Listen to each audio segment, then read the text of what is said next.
Hello friends, बहुत बहुत स्वागत है आपका एबीसी एकेडमी पर।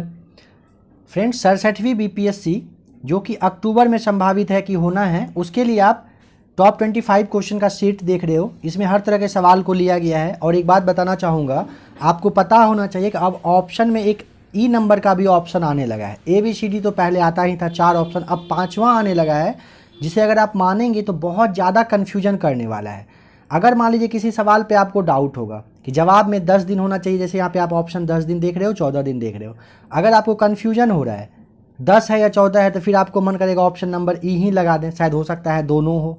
इस तरह का कन्फ्यूजन बहुत ज़्यादा क्रिएट होने लगा है बीपीएससी में।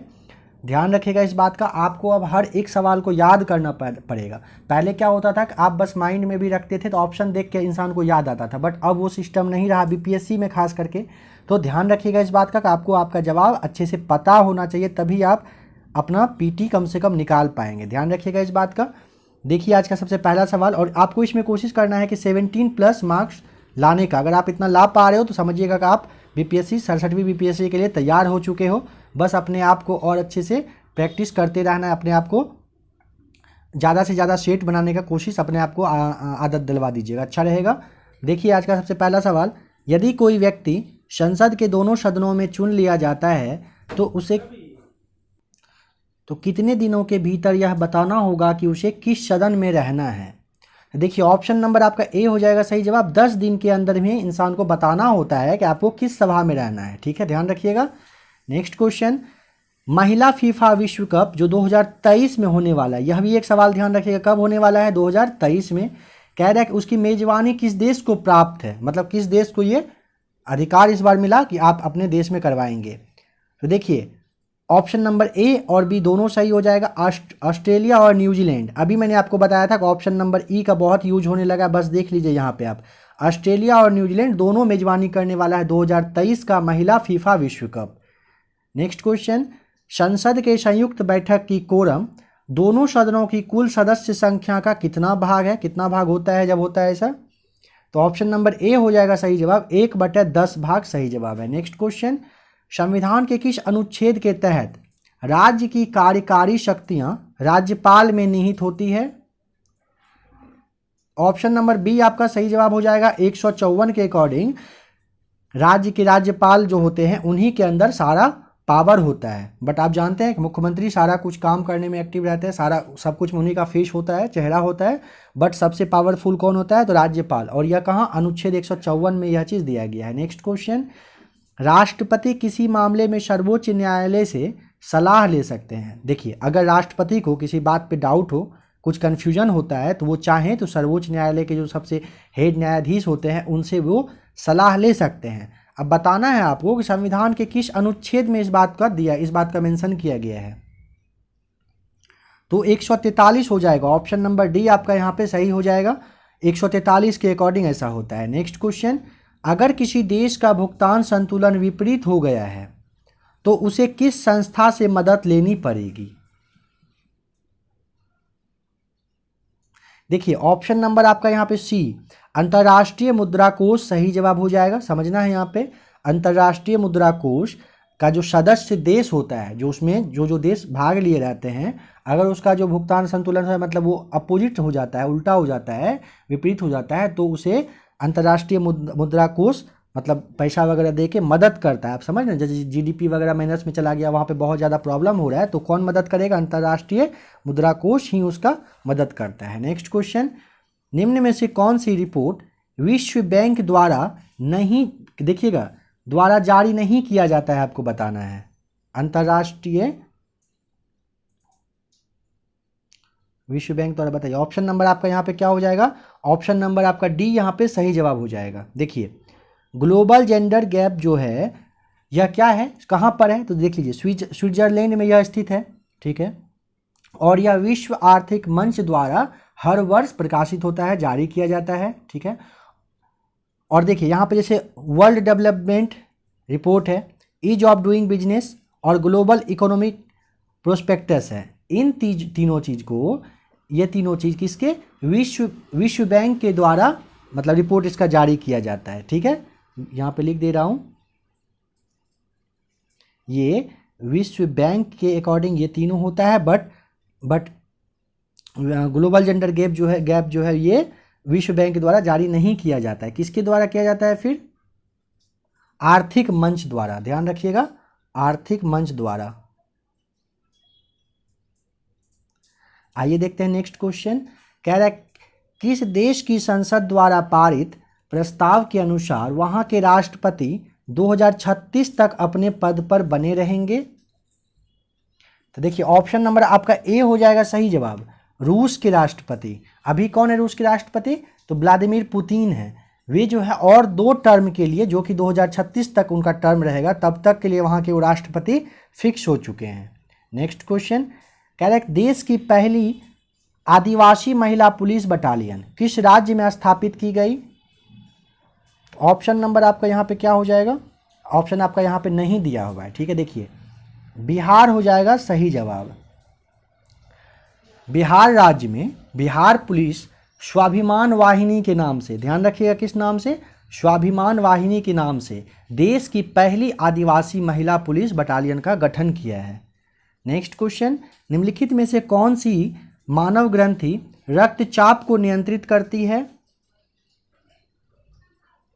तो ऑप्शन नंबर आपका यहाँ पे क्या हो जाएगा? बी हो जाएगा सही जवाब, ध्यान रखिएगा, अधिवृक्क हो जाएगा, यानी एड्रिनल जिसे कहते हैं। ध्यान रखिएगा यह मानव ग्रंथि जो है ये कौन सा? एड्रिनल मानव ग्रंथि जो है ये मानव के रक्तचाप को नियंत्रित करता है। नेक्स्ट क्वेश्चन है निम्न में से कौन सी घटना प्रकाश के अपवर्तन का उदाहरण नहीं है? इसमें से कोई एक है जो प्रकाश के अपवर्तन का उदाहरण नहीं है, बताइए कौन सा? तो ऑप्शन नंबर डी हो जाएगा सही जवाब, हीरे का चमकना। हीरे का चमकना क्या है यहाँ पे मैं लिख दे रहा हूँ, देख लीजिएगा, पूर्ण आंतरिक परावर्तन हो जाएगा सही जवाब। यहाँ थोड़ा ऊपर लिख रहा हूँ, पूर्ण आंतरिक परावर्तन है कौन सा? हीरे का चमकना। बाद बाकी जो आपका तारे का टिमटिमाना, पानी में डूबी हुई छड़ का मुड़ा हुआ दिखाई देना, सूर्य के उगने से पूर्व तथा डूबने के पश्चात भी दिखाई देना, यह क्या है? प्रकाश के अपवर्तन का ही यह नियम है। ध्यान रखिएगा यह बात को, बहुत अच्छे से इस बात को समझ लीजिए आप, बहुत बार यूपीएससी में यह पूछा भी गया है। नेक्स्ट क्वेश्चन है मशरूम जो है वह क्या है? मशरूम क्या है बताइए? तो एक प्रकार का कवक कहिए या फिर फफूंद कहिए, दोनों सही है। ऑप्शन नंबर सी आपका सही जवाब हो जाएगा। मशरूम क्या है? एक तरह का फफूंद है। नेक्स्ट क्वेश्चन, किसी वस्तु का द्रव्यमान निम्न में से किसका माप है? जड़त्व हो जाएगा, ऑप्शन नंबर सी सही जवाब। किसी वस्तु का द्रव्यमान जो उसके जड़त्व का माप होता है। नेक्स्ट क्वेश्चन, किस मिश्र धातु में जस्ता नहीं पाया जाता है, बताना है। तो ऑप्शन नंबर बी हो जाएगा सही जवाब, ब्रॉन्ज यानी कि कांसा में। कांसा में क्या होता है? जस्ता नहीं होता है, ध्यान रखिएगा। नेक्स्ट क्वेश्चन, भारतीय मौसम वेधशाला एवं संस्थान कहाँ अवस्थित है? इस सवाल को थोड़ा सा ज़्यादा बताऊंगा, अच्छे से समझ लीजिएगा।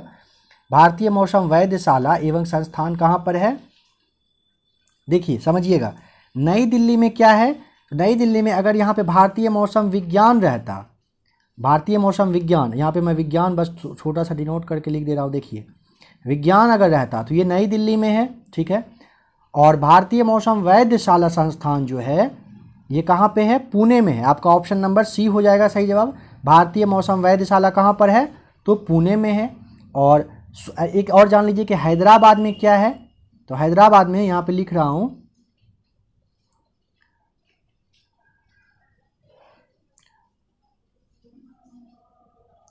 सुनामी वार्मिंग सेंटर है। कहाँ पर? तो हैदराबाद में। ध्यान रखिएगा इस बात का। तो आपका ऑप्शन नंबर यहाँ पे सी सही जवाब है। अगर भारतीय मौसम विज्ञान रहता तो नई दिल्ली, और अगर सुनामी वार्मिंग सेंटर रहेगा तो हैदराबाद।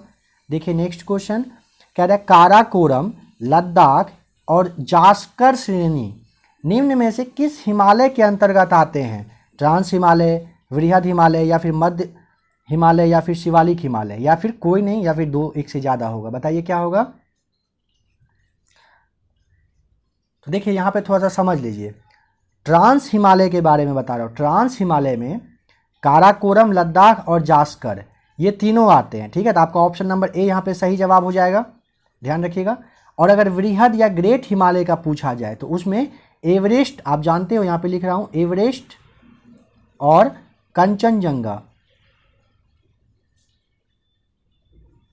और कंचनजंगा इन दोनों में क्या होता है, ये किसके अंतर्गत आते हैं, तो वृहद कहिए, ग्रेट हिमालय के अकॉर्डिंग ही ये दोनों आता है, ध्यान रखिएगा। और अगर मध्य या लघु हिमालय की बात करें तो पीर पंजाल का नाम आपने सुना है, तो पीर पंजाल आता है इसी के अंदर,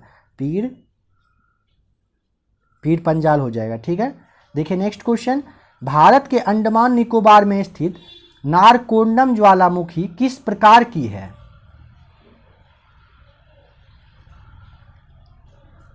तो आपका देखिए यहाँ पे क्या हो जाएगा, प्रसुप्त सही जवाब हो जाएगा। अंडमान निकोबार में जो स्थित है नारकोंडम ज्वालामुखी, वो प्रसुप्त तरह का मतलब ज्वालामुखी है, ध्यान रखिएगा। और सक्रिय प्रकार का ज्वालामुखी कौन सा है, तो ये ध्यान रखिए, सक्रिय कौन सा हो जाएगा, सक्रिय भी ऐसा हो सकता है कि आपके एग्जाम में आ जाए, तो वो हो जाएगा बैरन द्वीप, बैरन द्वीप। फ्रेंड्स जो भी लिख रहा हो बहुत गंदा लिखा रहा है, थोड़ा सा प्रॉब्लम है, इस वजह से बहुत ज़्यादा गंदा राइटिंग हो रहा है, थोड़ा सा इस बात को आप देख लीजिएगा। नेक्स्ट क्वेश्चन, बिहार की निम्न में से किस भाषा को संवैधानिक दर्जा प्राप्त है? तो यहाँ पे थोड़ा सा समझिएगा, 92वां संविधान संशोधन अधिनियम जो है 2003, उसी के अंतर्गत, उसी के अकॉर्डिंग में वर्ष 2004 में देखिएगा, बोडो, डोगरी, मैथिली और संथाली भाषा को संविधान की 8वीं अनुसूची में शामिल किया गया था। किस किस को? बोडो, डोगरी, मैथिली और संथाली। तो यहाँ पे ऑप्शन नंबर ए आपका देख लीजिए, मैथिली हो जाएगा सही जवाब। नेक्स्ट क्वेश्चन, बिहार के प्रथम गैर कांग्रेसी मुख्यमंत्री कौन बने? ऑप्शन नंबर आपका यहाँ पे डी सही जवाब हो जाएगा, महामाया प्रसाद सिन्हा। देखिए महामाया प्रसाद सिन्हा जी जो हैं वो कृषक मजदूर प्रजा पार्टी से पटना पश्चिमी विधानसभा क्षेत्र से 1967 में जीते थे। कब? 1967 में जीते थे। कहाँ से? पटना, और ये वेस्ट साइड का जो विधानसभा क्षेत्र है वहाँ से। इनके पार्टी का नाम क्या था? कृषक मजदूर प्रजा पार्टी नाम था इनका। और यह बस एक सीट लाए थे, इस बात को भी समझिएगा, बस एक सीट लाए और उसके बाद क्या हुआ था कि मुख्यमंत्री ये बन गए थे। आपको पता है कि राजनीति में कुछ भी पॉसिबल है। नेक्स्ट क्वेश्चन, बिहार में हुए व्यक्तिगत सत्याग्रह के पहले सत्याग्रही कौन थे? तो ऑप्शन नंबर आपका यहाँ पे क्या हो जाएगा सही जवाब?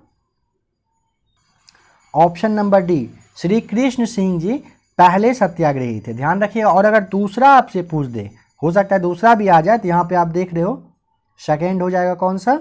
अनुग्रह नारायण सिंह सही जवाब होगा। नेक्स्ट क्वेश्चन देखिए, किसने यूरोपियों की तुलना मधुमक्खियों से करते हुए कहा था कि यदि उन्हें न छेड़ा जाए तो वे शहद देंगी, किंतु छेड़ा जाए तो काट काट कर मार डालेंगी? अलवर्दी खां हो जाएगा, अलीवर्दी खां। ऑप्शन नंबर आपका बी यहाँ पे सही जवाब हो जाएगा। देखिए इन्होंने ही कहा था, क्या कहा था कि यदि यूरोपियों को आप छेड़ दोगे ना तो वो आपको काटेगा, और नहीं छेड़ोगे तो वो शहद की तरह ही सब रहते हैं। नेक्स्ट क्वेश्चन, किस पेशवा ने अंग्रेजों से बसीन की संधि ले ली थी? बताइए, मतलब संधि की थी, वहाँ पे ले नहीं ली थी। तो बाजीराव द्वितीय, ऑप्शन नंबर डी सही जवाब हो जाएगा। कब? 1802 में बाजीराव द्वितीय ने पेशवा ने अंग्रेजों से बसीन की संधि की थी। नेक्स्ट क्वेश्चन है, अहोम विद्रोह कहाँ हुआ था? तो सबसे पहले यह जान लीजिए कि यह कब हुआ था। 1828 से 1833 तक अहोम विद्रोह चला था, ठीक है। और यह कहाँ पे हुआ था? तो असम में हुआ था। ऑप्शन नंबर बी आपका यहाँ पे बिल्कुल सही जवाब हो जाएगा। और आज ये इंडियन रिफॉर्म एसोसिएशन नामक संगठन जो है का गठन मतलब किसने किया था, बताना है। संस्था का गठन किसने किया था? तो केशव चंद्र सेन सही जवाब हो जाएगा। ऑप्शन नंबर ए यहाँ पे बिल्कुल सही जवाब हो जाएगा। केशव चंद्र सेन ने इंडियन रिफॉर्म एसोसिएशन नामक संस्था का गठन किया था। लास्ट क्वेश्चन है कि थाल घाट किन दो नगरों को आपस में जोड़ता है? मुंबई और नासिक सही जवाब हो जाएगा, ठीक है। ऑप्शन नंबर ए यहाँ पे आपका बिल्कुल सही जवाब हो जाएगा। तो फ्रेंड्स अभी आपने टॉप 25 क्वेश्चन देखा, आप कितना इसमें मार्क्स ला पाए आप ज़रूर कमेंट करके बताइएगा। इसी तरह से अभी ABC एकेडमी पर प्रैक्टिस सेट चलेगा 67वीं BPSC के लिए, खास करके टॉप लेवल का जो क्वेश्चन है, हर एक तरह का क्वेश्चन आपको इसमें करवाया जाएगा। आप ABC एकेडमी के साथ बने रहिए। अगर इस तरह का सेट और चाहते हैं, चैनल को सब्सक्राइब कर दीजिएगा, वीडियो लाइक करिएगा। अगर कोई सजेशन देना होगा तो कमेंट करके ज़रूर बताइएगा। वीडियो कैसा लगा यह ज़रूर बताइएगा। ठीक है फ्रेंड्स, वीडियो देखने के लिए आपका बहुत बहुत थैंक्स।